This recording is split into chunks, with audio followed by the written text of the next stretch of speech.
Aujourd'hui, je vais vous montrer la manip d'échantillonnage de gaz. Donc là, l'idée, c'est que longtemps, on a pensé que durant l'hiver, il n'y avait pas d'échange de carbone sous forme de CO2 et de méthane entre le sol et l'atmosphère. On pensait que les petits microbes dans le sol étaient en dormance, un peu comme la VG, puis qu'ils ne coûtaient rien. On sait maintenant que c'est pas le cas, puis durant l'hiver, ils sont encore actifs.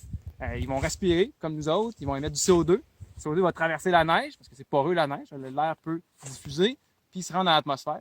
Ces petites bêtes-là vont aussi manger, décomposer de la matière organique, puis produire du méthane parfois. Des fois, ils vont même capturer du méthane, en manger. Il y a du méthane qui va partir de l'atmosphère vers le sol.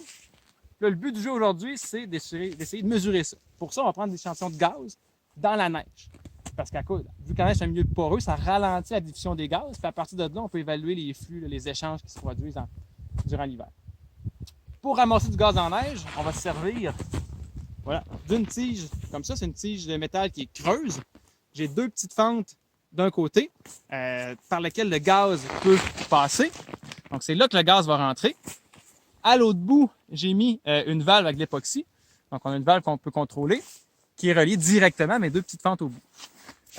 L'extrémité complète là, de la tige du côté des deux fentes, elle est bouchée avec de l'époxy parce que lorsqu'on rentre la tige dans la neige, on ne veut pas qu'il y ait de la neige qui rentre dedans, puis là, c'est le bordel.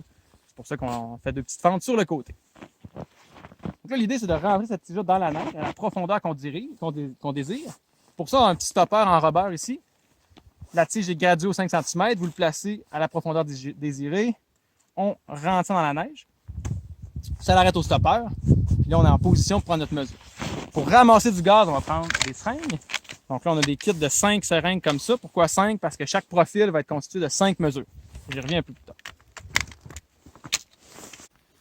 Donc, nos seringues sont équipées de valves identiques à celles qu'il y a au bout de la rode de métal. Ces valves-là ont 3 voies pour faire circuler l'air. Elles sont contrôlées ici avec un petit contrôleur blanc là, qui a un côté marqué « off ». Donc, ce côté-là est fermé. Puis les 3 autres avec les petites flèches sont ouverts. Donc, là, dans la position actuelle, le haut est fermé de ma valve. C'est-à-dire que présentement, l'air circule entre l'air ambiant au bout ici et la seringue comme ça. Si je mets mon stop de ce côté-ci, bien là, l'air circule encore une fois entre l'air ambiant d'en haut et la seringue là, en L. Et si je veux fermer la seringue, l'isoler du reste du monde, bien là, j'envoie le off côté seringue, puis là, la seringue est fermée. Je peux tester ça facilement en tirant sur le piston. Il va reprendre automatiquement position hein, parce que je crée un vide, puis dès que je le relâche, il se replace. Pour collecter l'échantillon, je dois d'abord venir connecter ma seringue sur la valve au bout de la rod. Donc là, ici, on a des connecteurs mâles et femelles qu'il faut venir connecter. Et pour sécuriser la connexion, c'est une pièce amovible qui se visse entre les deux. Et voilà. Et là, il y a un peu de plomberie à faire. Là, on va positionner nos valves pour fermer l'air ambiant. Donc là, connecter la seringue directement à la tige qui, dans le fond, est dans le fond de notre snow pit. Et là, pour ramasser du gaz, il faut seulement tirer sur le piston. Par contre, présentement, là, vu qu'on s'est promené dehors, là, ben notre tige et nos valves sont remplies d'air contaminé. De l'air ambiant, finalement, qui n'est pas ce qu'on cherche. Fait qu'il faut d'abord purger le système. Ça, il faut faire ça avant chaque mesure. Pour purger le système, qui a un tout petit volume, là, on fait juste décoller le piston. Là, on ramasse 2-3 ml de gaz dans le piston et c'est tout. Et là, ce gaz-là, on veut s'en débarrasser, on veut l'envoyer dehors. Fait qu'on va venir virer la valve ici pour là, isoler notre tige. Et maintenant, faire communiquer la seringue avec l'extérieur. Puis là, en poussant notre gaz, bien là, il sort dehors et c'est réglé. On s'est débarrassé de notre gaz contaminé. Et là, on se replace en position pour prendre une mesure avec la seringue qui communique avec la tige. Et là, on prend du gaz. Les seringues font 60 ml.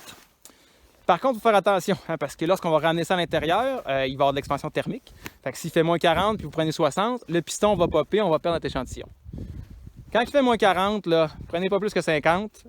S'il fait moins 20, un 55, ça va, là, on n'aura pas plus que 5 ml d'expansion. Ajustez un peu en conséquence. S'il fait chaud, prenez-en plus. S'il fait froid, prenez-en moins.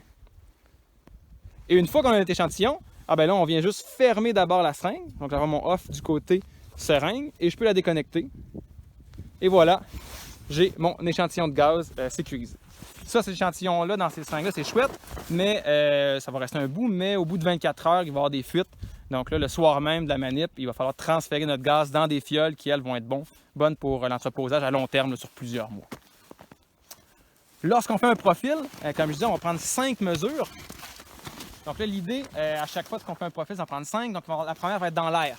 C'est la plus facile dans l'air. Dans l'air, pas besoin de la tige. On fait juste flusher la seringue en la pompant quelques fois. Hein, on la flush avec de l'air ambiant, c'est ce qu'on va mesurer, c'est parfait. Après, on se place à peu près au-dessus des mesures qu'on va prendre.